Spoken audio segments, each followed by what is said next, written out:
This is Where We Live. I'm John Dankosky. Today we'll sit down with Governor Dannel Malloy to talk about the state budget and other things that are happening across the state. As always, we want to give you a chance to enter this conversation at 860-275-7266. Our phone number, once again, is 860-275-7266. As always, you can comment on our website, wnpr.org/where we live. You can find us on Facebook and Twitter at Where We Live. A lot to talk about with Governor Dannel Malloy, so let's get started. Governor, welcome back to the show. Thanks for being here. Good to be back, and congratulations on your change of life here. Yeah, a little new something. This is actually the last opportunity during Where We Live for me and the governor to sit across from one another. Lucy Nalpathanchil will be taking over this show on a daily basis starting in May, so you'll have plenty of chances to talk with her. But for now, let's get started with something that, unfortunately, we have to talk about all the time here. We can't talk about all sorts of good stuff. We've got to talk about the state budget, which is something that a lot of people in the state don't think about all that much until there are problems with it. It's something you've got to grapple with all the time. Why don't you just give us an update on where we are with negotiations around how we fill the gaps in the state budget for this fiscal year into the next fiscal year? Where are we? Well, right now, the Democrats in the legislature aren't talking, and the Republicans and I continue to have discussions every other day, every third day, that sort of thing. As you know, John, I have submitted two budgets that were in balance on the day that I submitted them. So far, I'm the only person to do that. Makes negotiations, I suspect, a little difficult for everybody. These are very difficult times, and people will ask, I think, why are we in this situation? Well, starting last June, I pointed out publicly that the volatility and the downturn in the stock market was going to have a profound impact in Connecticut. At the time, I thought it would be $150 million or so. But what happened in the intervening months is, in essence, the stock market in 2015 had a double dip. It went way down, way up, way down, and back to not way up, but there. So that means that people who make their money on Wall Street and in capital gains were not making as much money. And if they did, they had losses to balance those gains with. And here we are many months later, approaching the end of the current fiscal year. And what I predicted was right, except that what we couldn't see is how deep it would be and how profoundly it would impact our revenue. So things like sales tax are A-OK. General withholding is pretty much on par. But what we're seeing is because our income tax is set up very heavily with respect to the wealthiest citizens. In fact, we don't tax a whole lot of folks even up to the $50,000 range. So everything's above that, and then it's very heavy on the highest earners. When we have volatility in the stock market, we suffer more than most states. Now, we've done some things about that in the past. In 2011, we did shift or broaden the tax base to some extent. If you go back to pre-2011, if you were looking at what we were looking at right now, the problem would be much bigger. It was very big, yeah. No, I'm talking about if we had the same set of taxes I see what you're saying. Today that we had prior to our changes in 2011, the swing would have been even greater. So we have to deal with that. But there's another thing we have to deal with. It's not just what happened in the last year, but it is also we have to accept the fact that we're in a different economy. We've had 11 recessions since the end of the Second World War. This is unlike any of them. Every recession we've had before is relatively short in duration, and the response or the recovery brings us back to a point where we're substantially stronger economically. I was watching this 80s thing on CNN the other day, and they had a series about Ronald Reagan. He had a quarter in which the economy grew 8.8%. A quarter, yeah. A quarter. Yeah. We're chugging along at less than 2% per year, and in some quarters, less than 1%. And so this is a very different situation that we've inherited post-Great Recession. I'll go so far as to say if we hadn't had a Great Depression, we would refer to the Great Recession as a depression. And it is clear to me, and I think to just about every economist at this point, that things are different, that we're not going to experience levels of growth that we got used to. And those levels of growth that we got used to tended to drive our spending plans. So, hey, we got money coming in, let's spend it on the next big idea, the next good thing. And what I've said really throughout the time that I've been governor, but certainly have concentrated on the last year, is we've got to set our goals. We've got to decide what the most important things that we want to do as a government are, and then do those things, and understand that we have to adjust to a new economic reality. Otherwise, we're going to constantly being in a situation where we're cutting the wrong things and we're taxing people to the extent that they leave our state. So what this requires, of course, is some short-term thinking, because we need to fix a problem right now, and obviously some long-term thinking, which is something that leading up to all of this, it's pretty clear we didn't have. As we've talked about a bunch of times, you inherited a very large deficit, and now you're grappling with one again. One question I have for you, a very structural thing, is we keep talking about projections that we get from the Office of Fiscal Analysis, various projections of a $900 million deficit for this year, and then the next year beyond that, maybe a couple $1 billion. What do those numbers mean in a world in which seemingly almost every month during this fiscal year, we find another $100 million hole? Like, our budget never seems to quite be in balance during this fiscal year. How does that project out into next fiscal year? I guess one of the questions that I have, Governor, is how do we even know that the things that you and legislators separately right now are trying to fix will even be the problem you need to fix 4 or 5 months from now? And I think it's a fair question, and I think that what's happening, and this is a lot of these projections are organizations that are not within my control. They're within the control of the legislature. So let's be very clear. But we make our own projections as well internally and look at theirs. And if we don't have a big fight that we can win, we generally decide not to have the fight.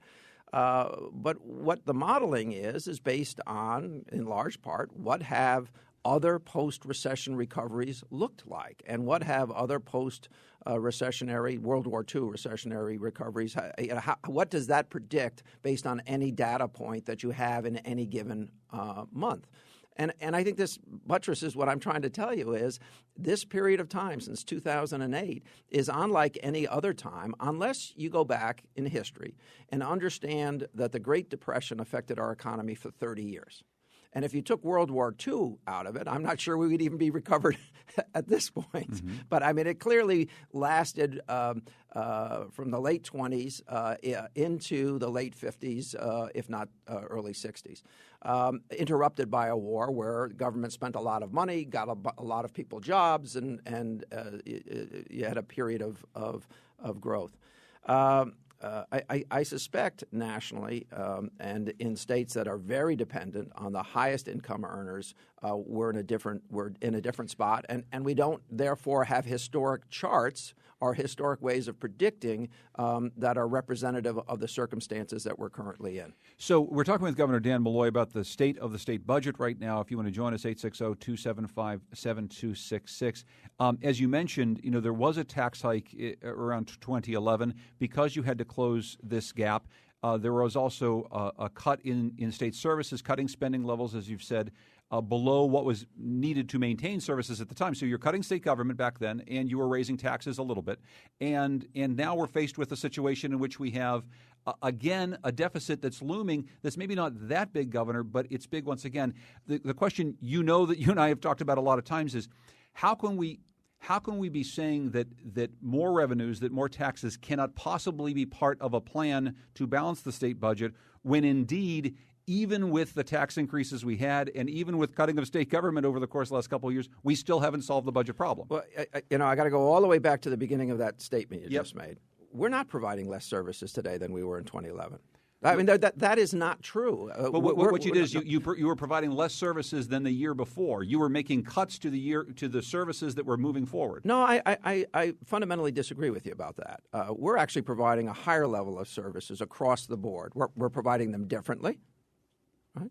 Where we are working better with our not-for-profit service providers. We're serving more people. The only place where we're not serving more people is in our correction system, where we've actually driven the population down very substantially while lowering crime very substantially. For instance, in 2014, the violent crime rate in Connecticut dropped twice the rate of the nation as a whole. Twice the rate.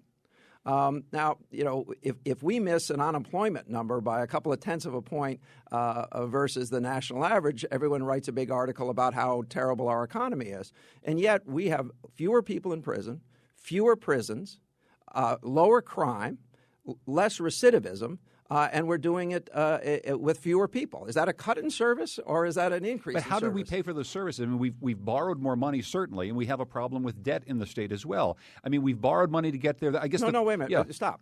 Where have we borrowed more money? We have not borrowed more money for the provision of services. That's simply not true. In fact, I've had to repay about $1.4 billion of the $2 billion during my administration. We've had to repay the money that was borrowed in the Great Recession to get people through a couple of years, of bad times. Well, those bad times have lasted a long period of time, and who's had to pay that back? It's my administration that's had to do that. Let's get that finished. When you talk about borrowing, we've invested in infrastructure.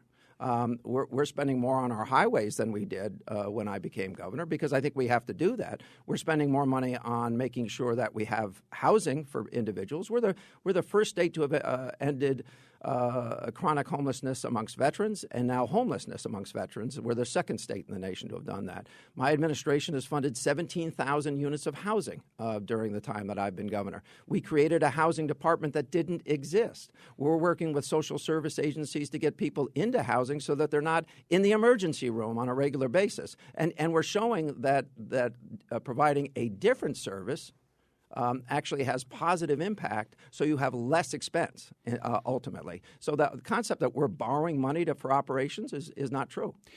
So when it comes to how we're going to raise the money to actually solve the problem that we have right now, are we taking off the table completely the notion that we are going to raise taxes on Connecticut residents? Because how we get to that number with just cuts to state services, with just layoffs to state workers, all the numbers that I've seen just don't add up to get there. Well, I got there. I've presented two budgets that do just that, and we can't do that if we insist on doing things the same way that we've always done them.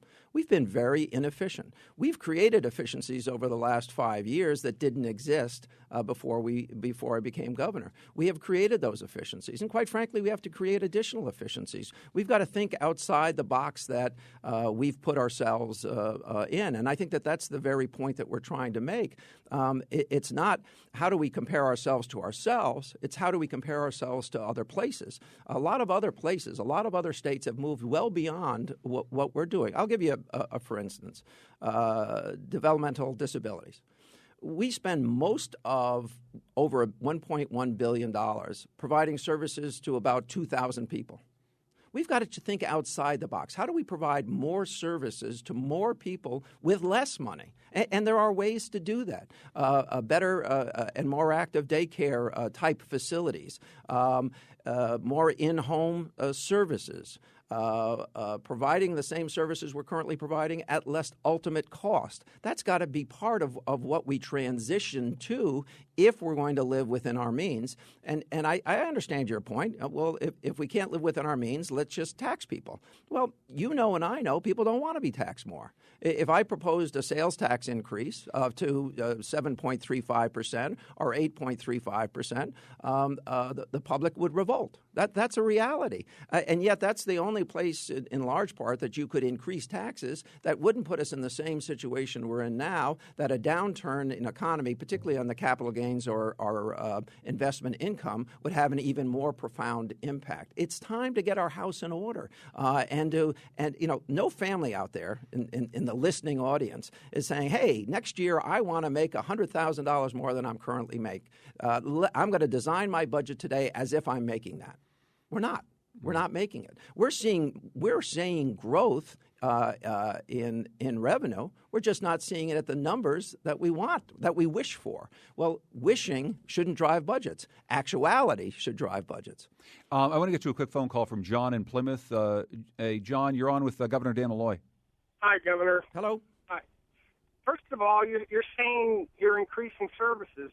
It takes you half an hour to 40 minutes to get on a DMV telephone call. So if that's improving services. Number well, two. let's take these one at a time so we don't lose them. The DMV system should have been changed 20 years ago, 15 years ago, 10 years ago, 5 years ago. You know why people don't toy around or make changes at DMVs across this country? It's because it's a gigantic headache. DMV is one of these spots where the public interfaces with government.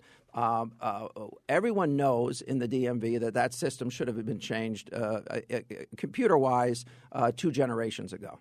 My eyes were wide open when I went down this avenue. I knew it was going to be a lot of heartache. In fact, when we announced it, we said it was going to be a lot of heartache. It's going to wait, hang on one second. It's going to get better. You can do more transactions at home than you could ever do before. And in fact, we still have 35% of the people showing up at the DMV to do a transaction that they could actually do at home. The system will get better. It's hard, it's painful, but it now has at least the technology which is being put in that will allow us to be a modern department as opposed to a middle-aged department. John, go ahead. Hey, how about HB 5236? Why don't we seriously consider that? You have to... I don't know what that one is, John. What does that mean? That's the legalize marijuana and tax it. Yeah, listen, if you can get that through the legislature, it would be interesting. I don't support it, but if you think you can get it through the legislature, go for it. We're going to take a break here. When we come back, there's a lot more to talk about with Governor Dannel Malloy. 860-275-7266. We're talking about the state of the state budget. We'd like to take some of your questions. 860-275-7266. This is Where We Live.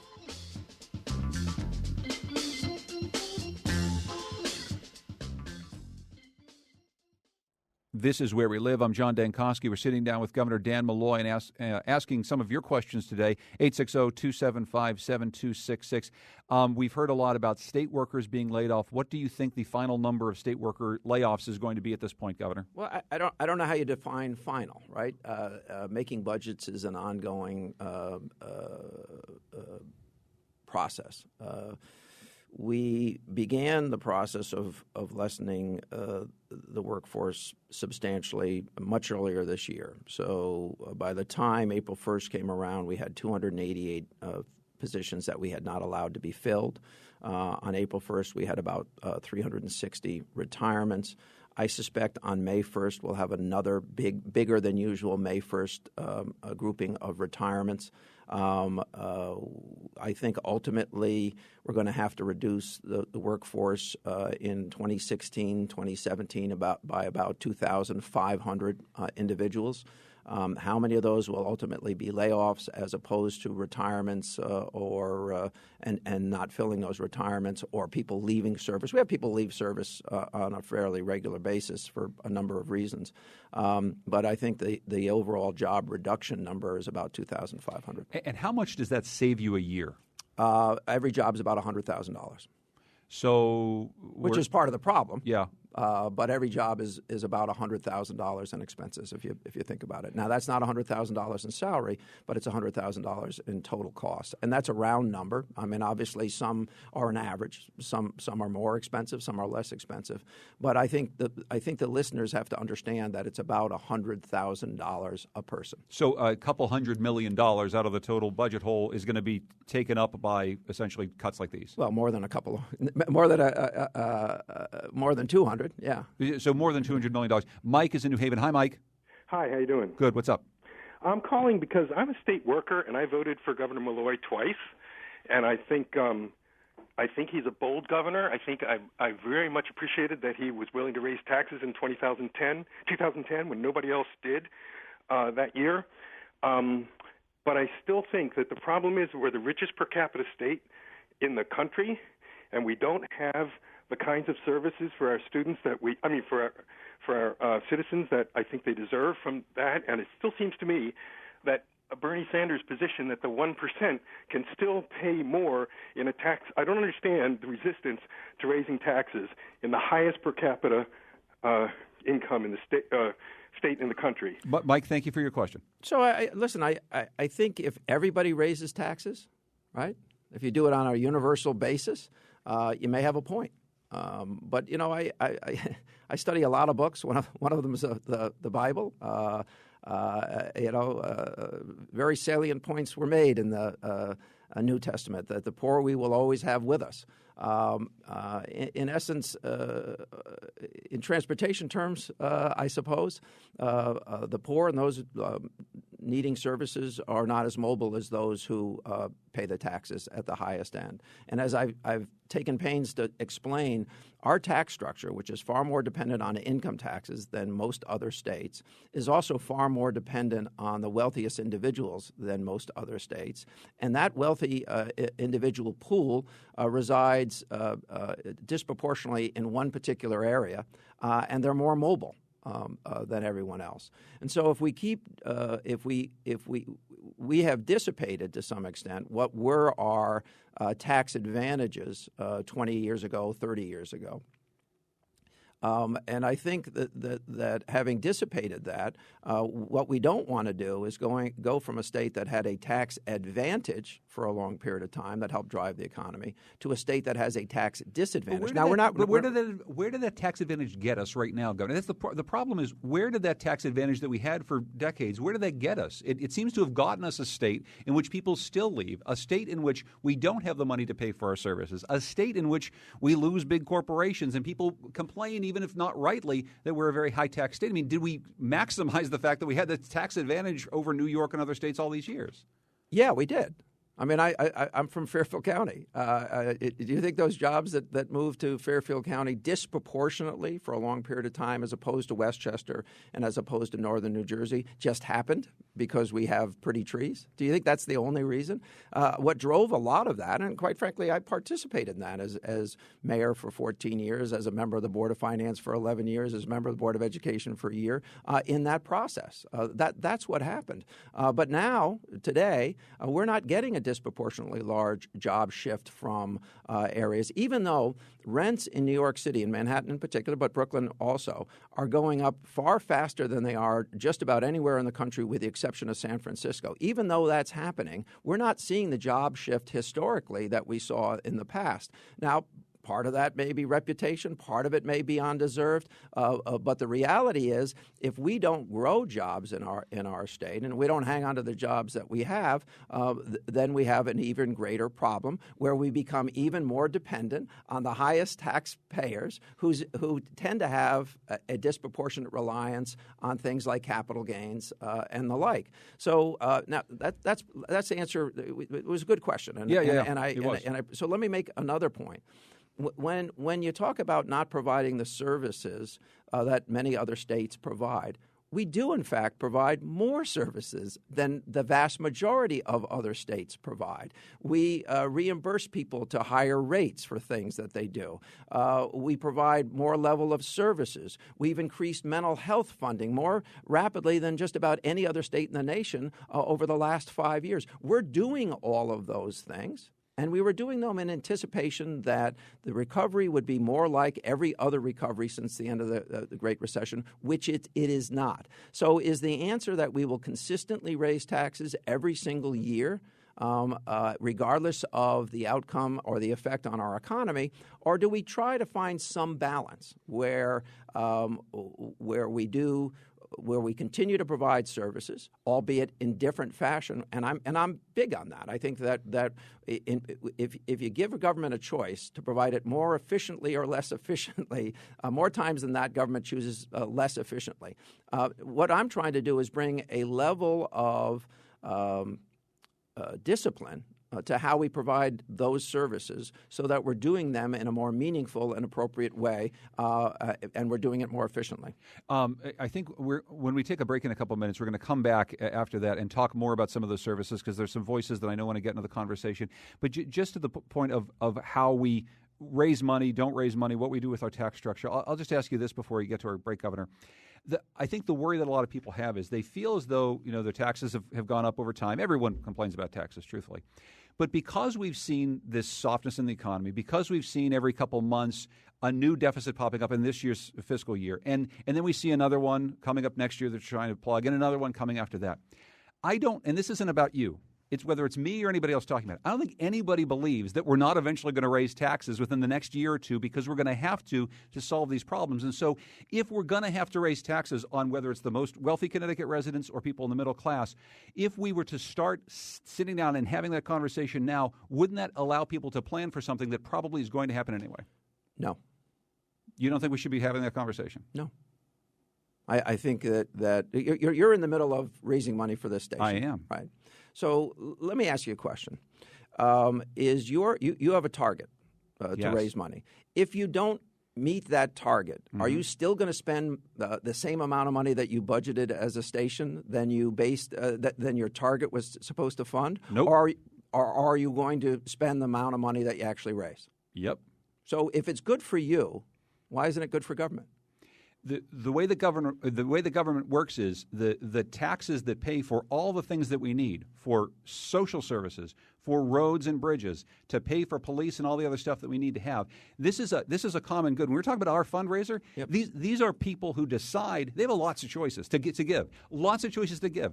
Taxes work an entirely different way. The way it works here is if people want to give to public radio because they support it, they can. They can choose to give their money elsewhere, and that's absolutely fine. The way government works is you have to provide education. You have to provide services. Governor, if we go away, it's okay. Someone else will do something. But we can't not have services like that, and we have to figure out a way to raise the money to do it. Sure, and so you just made a very salient point. If you said that donors can go away, why do you think donors can go away more than people who pay taxes and companies who pay taxes can? Why do you think that? What is it that drives you to reach a conclusion that your donors can go away, but the people who pay taxes can't? Oh, of course they can. Okay. That's my point. And my point, and I guess my point, as we head into a break to talk about this very thing, is where are they going to go that's better than Connecticut? Where are they going to go to get the quality of life we have, to get the beauty that we have throughout the state, to get the diversity and the interesting things that we're able to do? Where are they going to go? They're going to go to Florida, sit in a traffic jam? No, they're going to Westchester. They're going to northern New Jersey right now. Listen, I've lived in this state. Tax rates are pretty high in New York too. Hey, but they've invested in transportation when we didn't.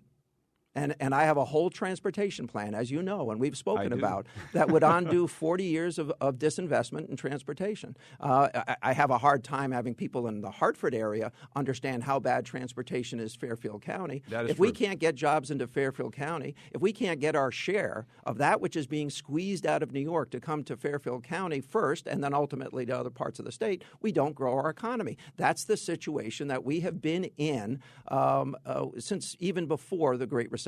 Governor Dannel Malloy is our guest. We've got lots more to talk about when we come back. Right now, we're going to continue to talk about budgets, the radio station budgets. Here are some people who can tell you how you can support WNPR. We'll be right back. Where We Live. This is Where We Live. I'm John Dankosky. Today we're visiting with Governor Dannel Malloy and talking about the state budget and other things. Yesterday, former Secretary of State Hillary Clinton brought her presidential campaign to Hartford to talk about gun violence in America. The governor received some praise from the Democratic frontrunner for this state's gun laws. You also heard from Nelba Marquez Green, who lost her daughter in the Sandy Hook shooting. She brought the rally back down to the state level. Governor Malloy, I know that your job must not be easy, and you have to make really hard choices. But I encourage and want to reach out, and if there's any way I can work with you, I put myself on the line. I'm concerned about the deep cuts to social services. I really am. And that's Nelba Marquez Green, who we've talked with a number of times on the program, talking to you directly at this rally yesterday. What's your response to Nelba and what she said yesterday? Well, I think ultimately, I know her very well, and we have worked together and will continue to work together. I don't think she understands what's going on in the budget as well as she might assume. For instance, in other parts, she talked about mental health. No, I don't think there's a state that's increased funding for mental health more rapidly than we have over the last 5 years, and if there is, there's only one. Nor is there a state that spends a larger amount per citizen on mental health than Connecticut does. Nor is there a state that's lowering things like violent crime at the rate that we are. We're having those kinds of successes. On the other hand, not everything government does is a success or has the same level of success as another program. And converting ourselves to concentrate on the things that we know have the highest level of success is really important. I'll go back to developmental disabilities. We have a $1.1 billion budget that is spent disproportionately on services for 2,000 people, leaving a list of people who want a higher level of services as long as, the horizon. We've got to find a better way. And we think we have better ways based on community services, less reliance on large facilities, which are very expensive to maintain, and to have sufficient numbers of personnel. Just the size of an institution means that you have to have more people in it because you have more square footage that has to be watched, guarded, heated, cooled, and all the rest of it. So, I love her. I wear a band and have for the last 3.5 years around my wrist, which I received at the last funeral I went to, which was her daughter's funeral. So I get it. And I think if you look at Connecticut, we're in a far better place today than we were 3.5 years ago. That's a reality. And what I'm saying is, I think commissioners at mental health or DEMIS or other agencies, they're in a lot better position to understand and evaluate what's actually working. As opposed to what people are afraid to not have their name on, what line item, or have their name on. We have really good people working really hard to find less expensive ways to deliver more services, and that's what we're doing. We get a tweet from Anastasia, though. I mean, some of what's happening on the ground, she writes, the clear cut of mental health providers with budget cuts is abhorrent. 6 experienced therapists and prescribers fired from West Haven Mental Health Clinic. No warning, no plan. We were supposed to lead the country after Sandy Hook, she writes. So sad. So you are saying that overall we have made investments in mental health. On the ground level, we hear many, many stories like Anastasia's. With these cuts, we're seeing people who are providing direct services. We've heard from people calling while you're on the program before. And what do you say to them about these direct cuts to services that they need? Again, there are more efficient ways to provide a higher level of service. That's what our goal is to do. And the idea that no one was given notice, we've been talking about layoffs for months. I mean, I think that for folks to assume that layoffs are going to happen, but it's not going to happen where they want. Let me put it this way. You know what government is? It's a big social service agency. Mm-hmm. It's a gigantic one. Most of the $19 billion we spend is actually spent on social services if it's not to repay debt. Okay? That's what we are. Everything is a social service. The state troopers are a social service. The correction guards are a social service. All of our agencies provide a social service. Education is a social service, where we've actually made more advancements in our urban environments than is being made on a national average. That's what we're doing here. But we've got to continue the process of finding more efficient ways to do that because we can't afford the government that we've been buying for the last few years, and we have to make it more efficient. Otherwise, we need to raise taxes. And I think, you could take a poll of your, maybe WNPR, a poll of listeners will probably tell you that everybody wants more taxes. But I don't think that that's true of the general society. Now, everybody wants more taxes on someone else. I get that. But we then have that conundrum of who actually pays those taxes? Do they come to our state? Do they remain in our state, or do they go to another state? And I'll just reiterate something I said before, and maybe I didn't make myself clear earlier.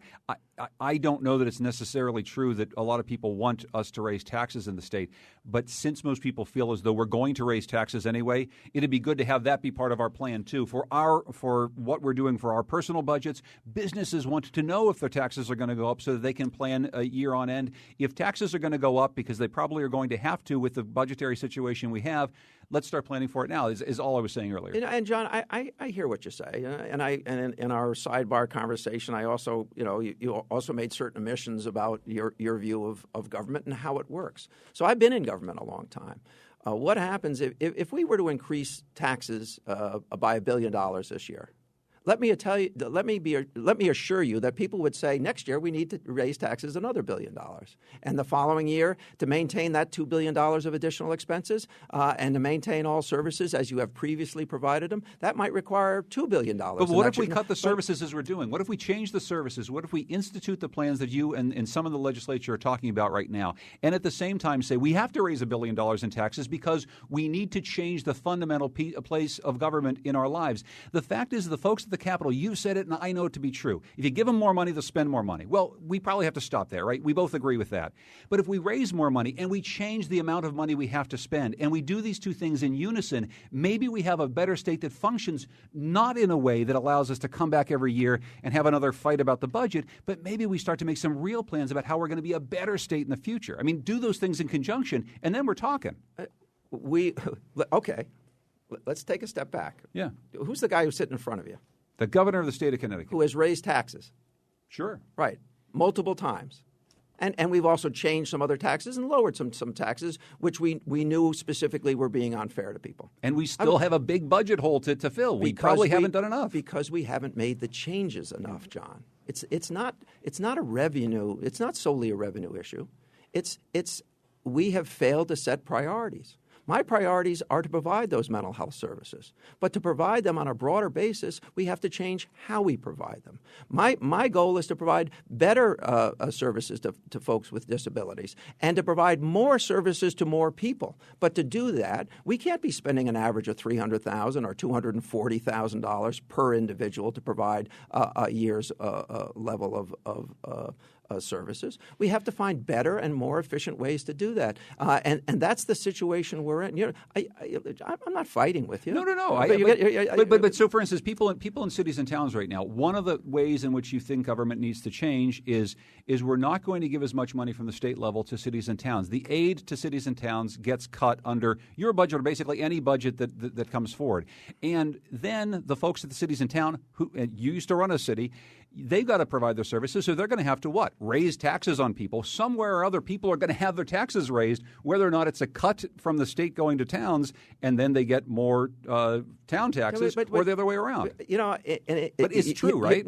No, it's not true, John. I'm in my 6th year as governor. We have increased funding to municipalities. We've absolutely increased funding. But is there a cut to municipalities in this budget? Yeah, no. Is there a cut? No, I don't think there is for most municipalities. They may not get as much money as they hoped they would get based on the revenue we hoped we would get. Mm-hmm. That's a difference. And a lot of folks fall into the same trap. If you don't give me what I thought I was going to get, even though you're going to give me more than I got in the past, that's a cut. But don't they have to make their budgets based on what they expect to get? Their budgets are based on what they're expecting to get from the state and their own revenues, right? How's that different than us? But they can't tax. They can't tax in the same way the state can. They don't have the same tax writing authority at the town level that the state does. So we should raise taxes on a statewide basis because they can't respond, even though they've had 9 months of warning that things are changing and our revenue sources are deteriorating.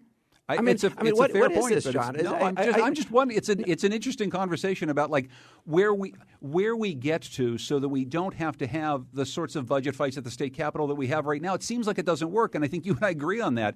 Like, let's figure out a better system. Yeah, and I'm trying to propose to you, John, a better system. It's the WNPR system. That's what I'm talking about. You only spend what you bring in. It's the Donkowski House program. You only spend that which you bring in, not that which you believe you're going to bring in. And by the way, you know what happens when the Donkowskis don't make as much money in a year that they want? The birthday present's smaller. Mm-hmm. The Christmas present is smaller. The lawn care goes a little bit longer without being redone. Mm-hmm. Those are the sorts of things on a much bigger scale, representing $900 million out of a $19 or $20 billion budget that we have to do. I want to get to Alicia in Middletown. Hi, Alicia. Hi, thank you for having me. I've just been listening, and, I work in a DDS-funded group home as well as I'm a social work intern at Corrigan Rogowski, and I know that in government, you're looking at it from more of a macro level, but just some of the statements in regards to providing services more efficiently, the bottom line is that when positions get cut, services suffer, and I just wanted to talk a little bit just about what I've experienced as far as having less staff and just the workload that puts on people and affects, their quality of life, and also, just making statements on recidivism, we're one of the smallest states that has 18 prisons in it, talking about that the state is less violent. We've had one of the most violent years in Hartford we've ever seen, and I just feel like to make these statements it's almost and also just in regards to the stadium that's being built, if we could talk about that as well. Well, Alicia, thank you. You gave a lot for the governor to respond to, but thank you very much for your phone call. Name a governor who's closed 3 prisons. Right? Name and the point about Hartford is absolutely correct. That they had a very bad year, and they've got to get that in line. But if you're talking about on a statewide average, we're lowering crime. Recidivism is down. Our prison population is down, thanks to the work of folks like the caller.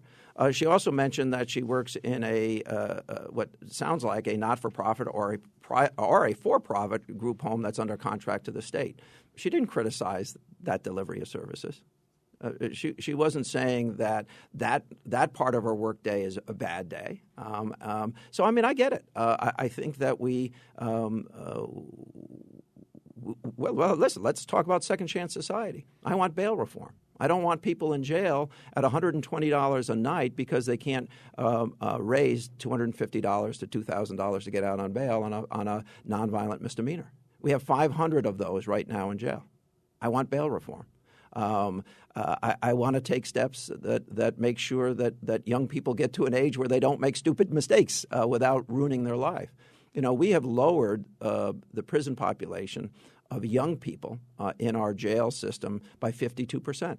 So I asked my commissioner, having done that successfully, tell me what percentage of our prison population occupied a prison when they were between the ages of 16 and 25.